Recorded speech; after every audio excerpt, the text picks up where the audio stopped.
Well, hello there, all you magnificent people, and welcome back to another episode of An Ecologist Plays, the channel where I get to talk about nature while playing games. Now, we are back in the Hunter, Call of the Wild, and we are here on the Emerald Coast in Australia.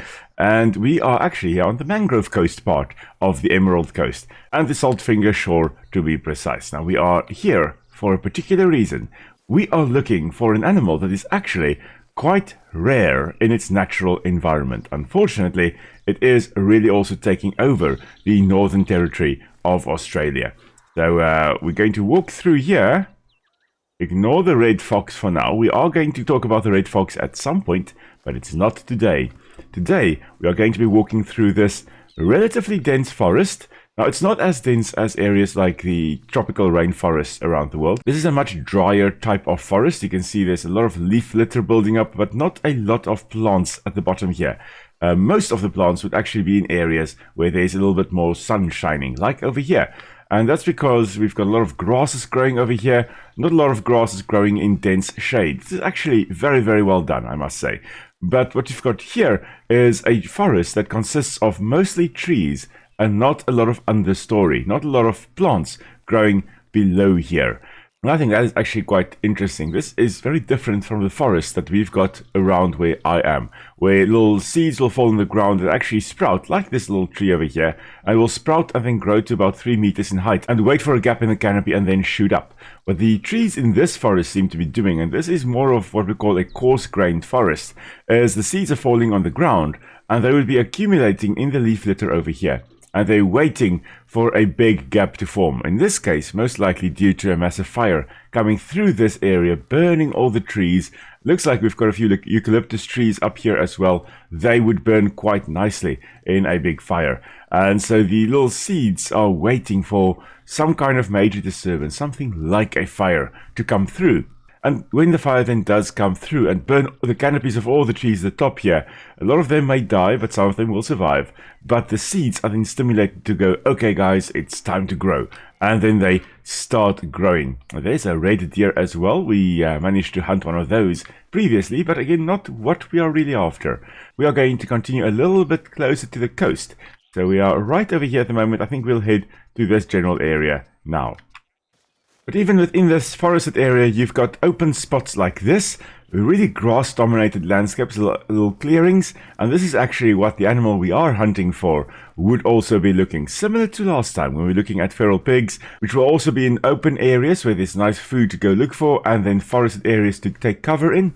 The animal we are looking for today will do very, very similar things. Also be foraging on the grasses in this case now, in the open, and then hiding away in denser forests. This is a little bit too open still. They would like a little bit denser, more tropical rainforests. And now as we crest this ridge over here, we are really getting into the habitat of the animal that we are currently hunting. You can notice here it's a little bit denser. There's a bit more of an understory over here. Lots of little trees growing, germinated already, and now they are growing. They're trying to find their little place in the sun. And this is more the type of habitat that we'll find the creature we are hunting in. Now, the creature we are hunting is proving quite elusive. It is a creature also known as the Tengadau, but in the game here it goes by its other common name. And it is found in island ecosystems to the southeast of Asia, so between Asia and Australia. And they have been introduced into other island ecosystems where in some cases they've got feral populations, like in Indonesia. And in Australia they also, of course, have a feral population going because, well, we have them in the game here. So this is based on that feral population of them. Now, they should be just up ahead. I haven't heard them, haven't seen tracks yet, haven't found the poo yet, but I'm pretty sure we are going to be seeing them in a moment. Because that there would be perfect, the ridgeline over there, really grassy, so that's perfect feeding ground for them, and then quite a bit of dense cover in the general area around here. So they should be around here. And just to show you where we are in this general area here. Now, the Tengadau, or Banteng as they are called in the game here, they will be drinking water when water is available. However, if there is no water available, they can go quite a few days without water. So they're not as water dependent as a lot of species that need to drink every single day, but if water is available, you know, why not?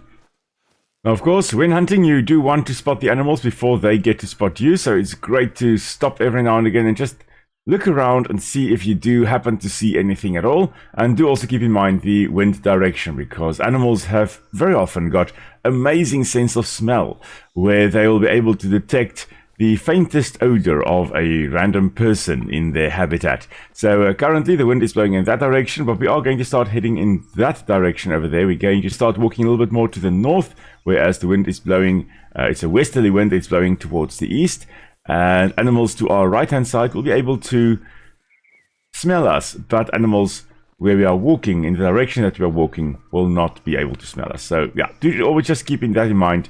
When you are walking, when you are sneaking up on animals, when you are hunting animals, whatever you are doing, of course, you've got to keep that in mind in real life and in the game here.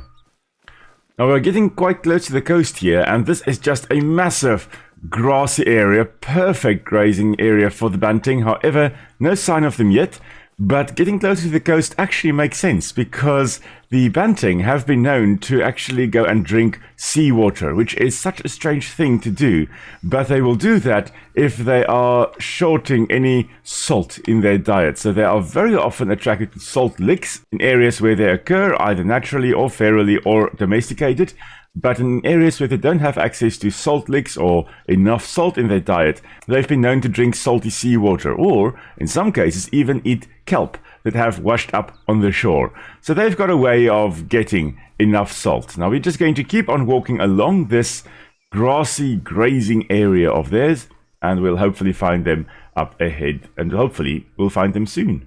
One eternity later. Now it is now the next day, the morning, the sun has risen. There is a Banteng calling right over there. I did change it to daytime. This is just an amazing little sleep spot. Look at this. Oh, such a beautiful house. A beautiful, beautiful place. Now, we are going to go down, because there was the mating call of the Banteng right down there. So let's see if we can actually find them today. There's one. There's one. That is a nice bull right over there. Okay, so they are here.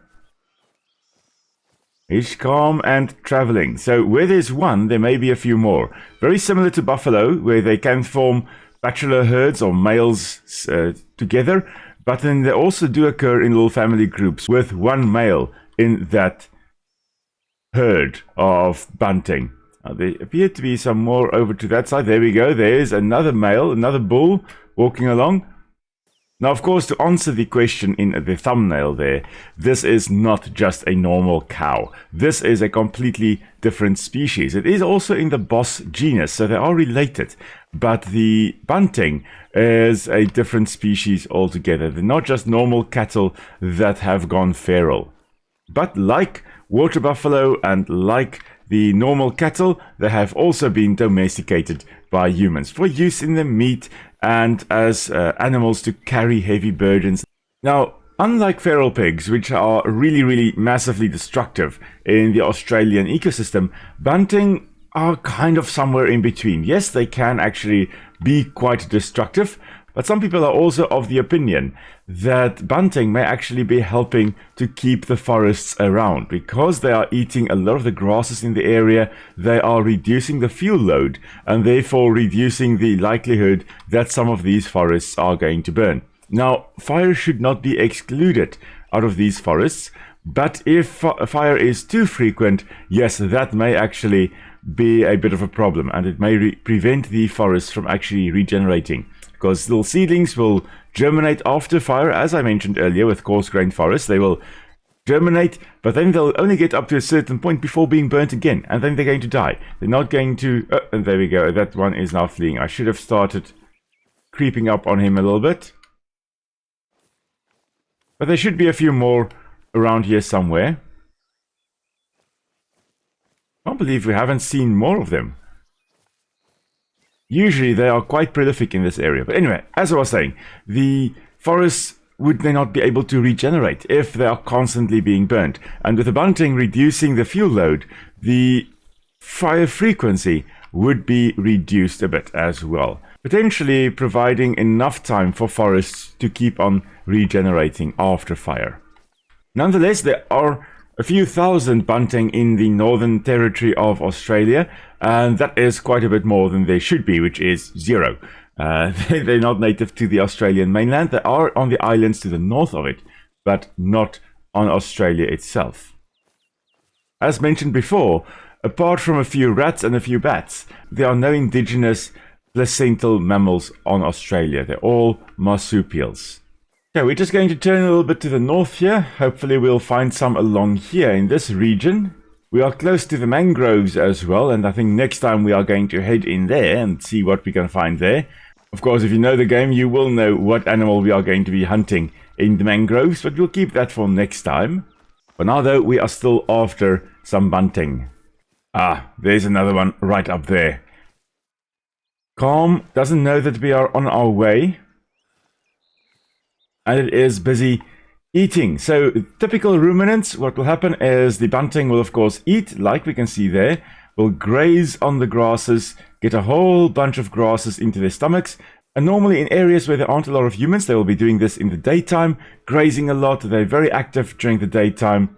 And then they will hunker down, lie down on the ground for about 2 hours or so, and ruminate, basically regurgitate it, chew it a little bit more, and then continue that process, get it finer and finer the whole time. Because, like all other ruminants, they will have 4 stomach chambers. So they've got the main big stomach chamber, the rumen, and then they will have 3 other stomach chambers as well, the reticulum, omasum, and abomasum. And each one of those involved in the process of digesting the food. Once the food is small enough, it will move from the rumen, which is the first and the largest stomach chamber. It will then move through the reticulum to the omasum and abomasum, and then from there go into the small intestines, where the nutrients are then of course absorbed. So the 4 stomach chambers are there to digest the food, and then the nutrients are absorbed in the small intestines, as with all other ruminants. Very different from our 1 stomach chamber, and very different from a lot of other animals' digestive systems, of course. But there we go, of course, the Banteng again. Now, I'm not sure whether I should be shooting this or not. I am going to.